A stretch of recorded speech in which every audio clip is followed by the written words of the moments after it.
In today's video, I'm going to show you how to add progress indicators in Glide, which is a fantastic way to visualize completion for your users.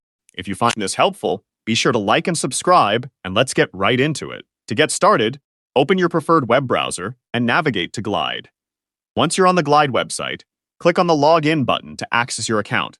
After logging in, open the specific app you wish to edit. Now, navigate to the screen where you want to display this progress indicator. This could be anything from a project tracker and a CRM to a learning portal or even a task management app. With your screen selected, look to the left-hand sidebar and click on Add Component. Scroll down through the extensive list of available components until you find the one labeled Progress. Click on it, and you'll see the Progress component appear directly on your screen. Now, let's configure this new component using the right-hand sidebar. Under the Data section, you'll need to select the column in your data that contains the current value you want to track. Next, configure the minimum value. In most scenarios for progress tracking, this will be set to 0. Then, set your maximum value. The Progress component will automatically calculate how much progress has been made based on these values. You also have some great options to customize the appearance.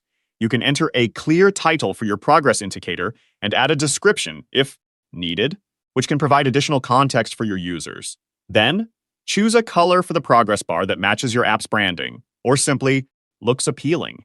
You even have the option to hide the numerical value, which is really useful when you want your users to focus on the visual progress bar itself rather than the exact numbers.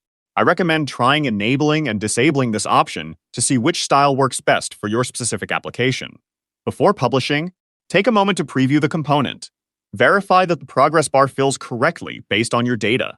It's also a good idea to test us by changing different values in your data table to make sure the progress updates automatically as expected. Finally, review the layout on both desktop and mobile views. Adjust spacing if necessary and confirm that the title, description, and the progress bar itself are all easy to read and understand.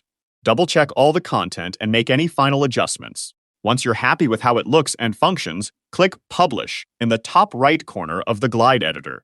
Your Glide app now includes a progress indicator, which is a valuable tool for helping your users quickly track goals, milestones, and overall completion status. Thanks for watching. If you found this Glide tutorial helpful, please like, subscribe, and turn on notifications for more step-by-step app building guides. See you in the next video.